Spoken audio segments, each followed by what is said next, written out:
Hello and welcome to Rocky Road to Success, where we give you the real scoop on business success. I am Gloria Rand. I'm an award-winning SEO copywriter and owner of Web to Wealth Marketing. And joining me today is Debe Bloom, or just Debe Bloom, just Debe Bloom. Okay, and she is I know she's a life coach, and I know she does some other awesome things too. And I'm gonna kind of let her just tell you a little bit about herself, and then we'll kind of dive into what the point of our little show is here today. So take it away, Debe. Tell us a little bit more about how you help people. What do you do? Well, thank you for this opportunity. I really appreciate it. I know it's been, our schedules have been like, not on target with it, but we're here now. That's right. That's what counts. So I'm in Southern California. I am happily remarried I've been with this man for 22 years now. So that's pretty good. And then you add up the previous marriage. So I am a really old married woman. I am a certified coach. I love helping people dig down, find out what their issues are, and help explore how to manage their way, navigate away from problems and situations. But along my way, I was introduced to a brand new product line, and this was about 5 years ago, and it is an anti-aging product. Again, helping people feel better, have more confidence. The company name is Nerium International. We have done well over $1 billion of business. We are, as the name indicates, we are international, and we just keep growing and growing. We have products for the face, the body, and the mind. And as of this moment, there's only 5 products. So 5 products, 5 years, and well over $1 billion in sales. Speaks a lot. Our CEO of the company is Jeff Olson, and he wrote the book, The Slight Edge. I don't know if you've heard of it, but if you haven't, it is such a great book on just the philosophy of life and how to handle it, whether it's in business or your personal life. So it's an incredible book. So put all that together. I just sat for my notary test. Oh, so my. So I'm waiting to get results for that. Actually, I did that because my son is in the mortgage business, the real estate business. Okay. He asked me to get my notary to help him be a signer. So, once a mom, always a mom. There you go. Hey, and now you can actually perform weddings now when you are a notary. Believe it or not. Right? Yeah, well, at least in the state of Florida anyway, because years ago, my sister got married, and it was like a last minute thing. They decided to do it. And my mother-in-law's neighbor was a notary, and she said that she could do it. She could actually perform the ceremony, and that's what they did. That's pretty awesome. I'm going to tune into that, because why not add one more thing? That's right. Yeah, absolutely. On my cap, and it's going to help somebody. I'm all into it. Because I have finally understand that I am a giver, and it's all about just making people glow and happy. It really is. So I like that. Yeah. I recently posted this comment on Facebook about even though we have turmoil currently in our political avenue right now, there's no reason why we can't be nice to each other. So if it means picking up for someone, or giving up a parking space, or letting somebody, with a small grocery order go ahead, just do it. Share, some fun and concern for others. Yeah, absolutely. I think if we had a lot more people spending a lot more time on that, it would help drown out, I think, a lot of this other horrible negativity that's going on. So, so we'll table that for now. But I like the idea. I started this talk show, or whatever you call it, I guess, a few months back, and the point of it was to try to help be able to help entrepreneurs who are just getting started in their business by kind of showing them that everybody makes mistakes, number one, and that it's okay, but also to kind of maybe share some different perspectives on like some of the early mistakes people made, so that to try to be able to maybe shorten the learning curve a little bit. Maybe they can try to avoid making certain mistakes. They're going to still do something, but so. Anyway, so along those lines, I was wondering if you could share with us maybe when you were first getting started, either with the new business with Venerium, or even in your life coaching business, if there was one or two things that maybe you're like, you look back at it now, you're like, oh man, I wish I had known, I would have done something different if I'd only known that. So if it's okay with you, I'd like to address that for both of these businesses, because they're even though they're both about building confidence, they're really miles apart from each other. Yeah. It has been a decade since I have become a life coach, a certified coach, and I sold myself short. Right, I was looking around, and life coaching at the time, there wasn't a shingle on every corner. There wasn't one next door to every Starbucks, right? Yeah. So I sold myself short because the people that were doing coaching, they were charging so much money that it was like, I was putting my feet in other people's moccasins and wondering, would they actually pay for it? I mentioned earlier that I give from my heart, and I just could not charge what other people were charging. It was just, to me, it was so unfair, and it was almost like they were taking advantage, and I didn't want anything to do with that. So I cut my fee down really low, right? And now looking in retrospect, that was a bad thing to do, because I was trying to do the public a favor, but I was also, silently advertising that I wasn't worth it. Yeah. I wasn't worth going right. Right. Yeah.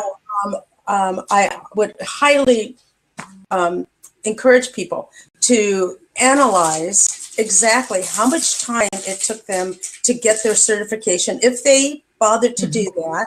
Right. There's a lot of life coaches out there that don't get certified, and that just like that really upsets me, because then they're just it's not that they're stealing or taking away, but I don't think they're giving their clients the full rail. But that's just my personal opinion. So you have to add up all the time that it's taken for your education and the cost of that. You have to add up what your hours are, your cost of hours, and put that into your fee structure, because while you're marketing, you're not getting paid for that, but that has to be involved in your fee structure. So just don't cut yourself short. So that's the big one for the life coaching side, the people who do services. For my Nerium business, one with the products, of course, my hands are tied to the cost structure that the company puts forward. Sure. But I think that my biggest mistake was I didn't make a list of all the people in my life, right? Because I needed to do this systematically and go out after all of the people that I knew, whether it was my dry cleaner or the gardener, which we may be blessed in hearing in a few minutes, right? Or the dog groomer, right? Or all of the people that I, even on a casual basis, meet, deal with. I didn't approach them. I went with my off of the top thing, is just go out and meet new people for this purpose, and that was probably the wrong thing to do. So those are my two off the top thinking. Yeah, and it's interesting when you mentioned that, especially the second one, because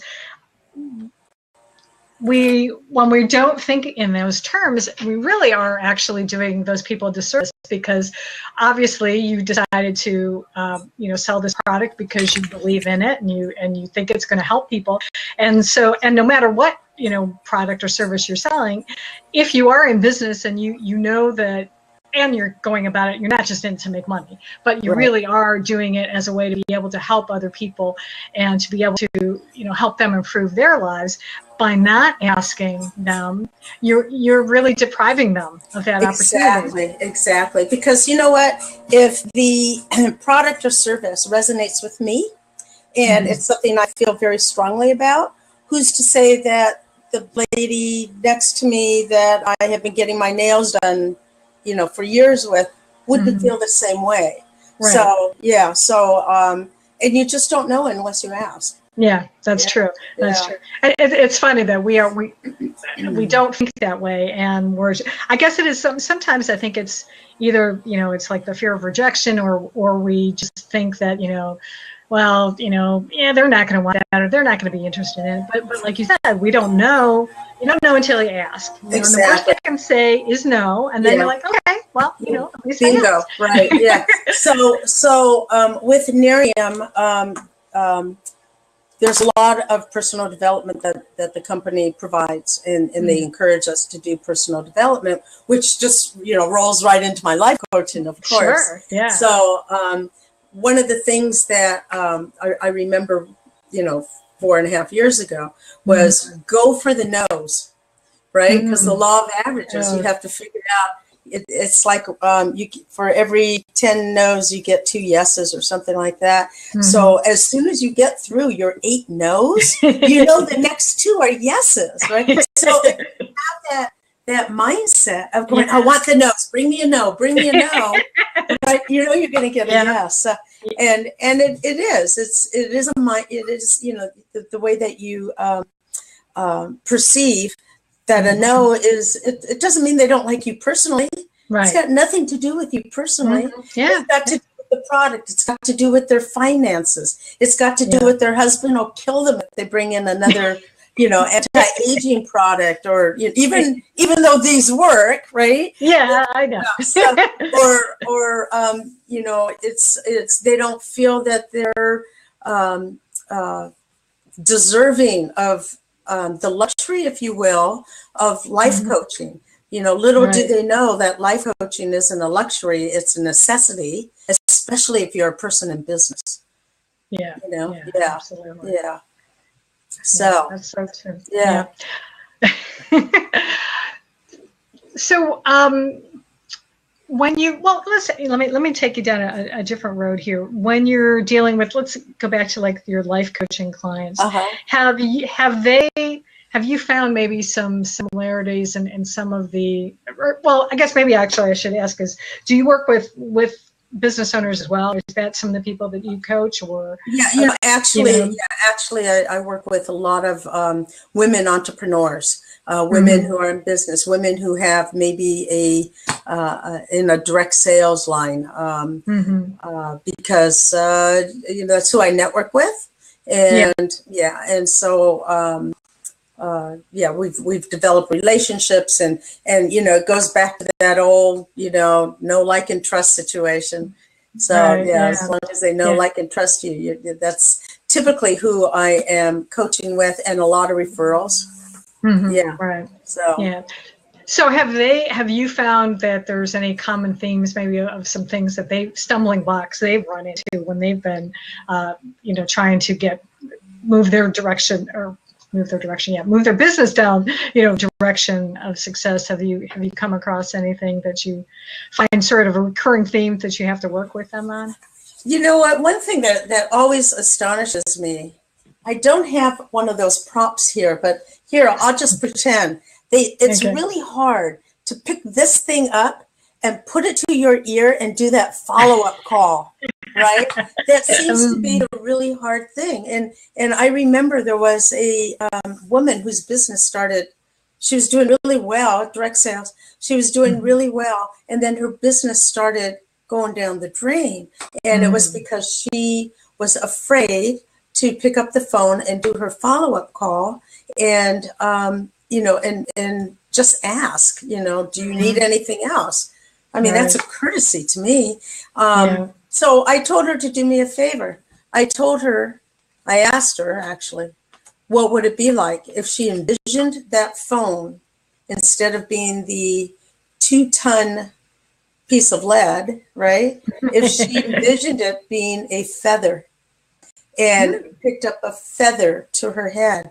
And she said, I'll give it a try. And about a week later, she called me back and she said, I can't believe how the imagery changed my whole attitude, right? So Wow. it's all in our minds and the way that we perceive our, the thing that scares us the most. And you hit it right on the nail. It's like, what scares you the most? The no. Well, so what? Right. If you get a no today, you're no worse off than you were yesterday. Yeah, that's for sure. And let me tell you, the other thing that I run across is impatience. People are like too impatient. But I just signed with a client last week who contacted me 4 years ago. He was not ready then. He didn't for whatever reason, I don't remember what it was, but we weren't able to connect. And I, on my merry way, but he was still on my list. And I guess he'd still been getting emails from me all this time. Well, he finally contacted me a couple of weeks ago and he says, we just settled a lawsuit and we're finally ready to start promoting our business. So how can you help me? Sweet. So timing. Yeah, timing. So again, like you say, you can't give up on people. You definitely have to either follow up right away, or at least after you followed up a few times, then you can let it go, but stay in touch with them. Yes. Still be helping them out, giving them good information, and you never know. Yeah. So you mentioned that it was somebody from 4 years ago. You mentioned that you do emails, right? You do it. You're on. What else do you do to stay in touch? Well, of course, with social media, naturally, I'm always posting on Facebook and Twitter, and and now trying to do some of these blabs and things like that. But primarily, at least the most consistent way is that I do send out like a weekly newsletter, email newsletter, so that I can share tips about social media and SEO and things like that. And so that way, you're staying in front of your customers or prospects. And I've gotten actually business that way too, where someone was on my email list. They didn't need me, but they actually referred me to their sister and she hired me. So nice. Word of mouth is the best, isn't it? Yeah, absolutely. I love the word of mouth. Yeah, they become lifelong customers and lifelong. Yeah. So that's pretty good. Yeah. So. What are some of the best ways that you find to be able to stay in touch with people? How do you do it when you're in business? I'm what I fondly refer to myself as a Facebook whore. I love Facebook, so I'm doing that. I do a lot of texting. I believe that because my product, for the Nerium, because my product is a personal product, I want to have that personal touch. I'm also involved with a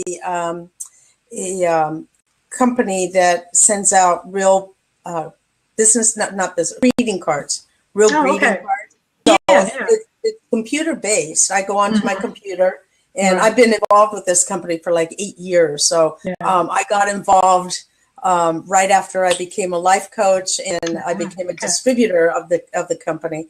And it's funny because I was visiting my son, who was living down in Southern California, and I was up in the San Francisco area at the time. And I came down, and I'm like, I just found this great company, and we got to go in this together. And he goes, Mom, so and so across the street is already involved. And it was like, oh my God, it's saturated, right? That's all I can think of. It's saturated. So I stepped away from the company and I just used it on a personal basis. And so I send out these cards, and they also have gifts. So, I will send those out to my longtime customers as thank yous, as, it was great meeting you, whatever it is. So I use that, and then anything that for me that feels real personal. What were you going to say? Well, when you mentioned that it was saturated, that just brought up another I think sometimes a little mistake some people make, though, because they get too worried and thinking, oh, well, so and so's, especially like if you go to like a networking meeting maybe, and so and so's already selling this stuff. Oh, well, nobody's going to want to deal with me. Yeah, exactly. That's exactly what I felt, right? And it was so crazy. So anyways, that particular company, you know what it is, right? I suspect, is it send out cards? Yeah. So that company went down, went low and slow. Okay. And then one of my business coaches, because I have coaches as well, one of my business coaches, which is Casey Everhart, he is big in send out cards. And I remember seeing him, I guess it was on Facebook or on an email or something. And here I am thinking, well, we're not in the same line, right? But he's a giver. He's giving me so much information, but it's like, I'm not using it. Well, now that I'm in his mastermind group, and he is all about send out cards, a couple other things. It's like he's inspired me. Right. And so, he said, let me train you and get you back up there. And so I've got, this hat is getting so heavy. But you know what? It's all fun because I really think that if you keep your noggin moving, right? Yeah. And I'll tell you a story about that in a second. If you keep yourself moving and active, you're not going to get old. You may get tired, but you're not going to get old. That's right. And I say that, I look at my father-in-law, right? My husband's stepdad. The man is 91 years old. Wow. Up until December, right? So 6 months ago, he was walking across the street from where he lives and taking college classes. Awesome. Right? He didn't even want to take the classes. He lives in the senior community. Okay. He didn't want to take those classes. He wanted something more vibrant. And so he would walk across the street and take these classes, and he would get all flustered if he couldn't get his homework assignment done. Like, what are you going to do? Like, not you? I mean, he just keeps going and going and going. And unfortunately, he took a fall while he was on his way. He ended up hurting himself, getting a major infection. So this is kind of sad, but it's also a great lesson for us all. As we speak, he is at UCLA with my husband, with his stepson, and they're talking to specialists because he has a very rare form of cancer that ends up in his forearm. And he's had one surgery and 2 procedures, and they're talking about cutting it off because the cancer has come back. And you know what so he went to the doctor, his GP yesterday, and the GP said, I think it's time for you to consider hospice. And when we think of hospice, we think this is the last step of life. Yeah, exactly. And she goes, don't think that way. Think of it as they come and they help, or you go and they're, it's a long-term facility where you get help. And he walked out of that doctor's appointment and said to his stepson, well, that's the largest bullet I've taken in a long time. He's not ready for it. I'm not definitely not. Not ready for it. So, but see, he's keeping his mind going. He's gone, he does his own taxes. He's doing his own laundry because it's just keeping him going. So, many hats. Right, keeps the brain matter from going gray. Yeah, absolutely. Well, more power to him. I tell you, I have big goals. I want to live to be at least 100. But of course, I want to be vibrant. I want to be able to be healthy and active, and and have my faculties with me. So, I think that is just awesome to hear him doing that and going. Studying. It's fantastic. And there's lessons there for that. And then I want to show you what I did with my granddaughter yesterday. We went, let's see if I could do this. Can you see that? Yeah. Helicopter. We went on a helicopter ride. Awesome. Her father my son is afraid of heights. Her mother is pregnant.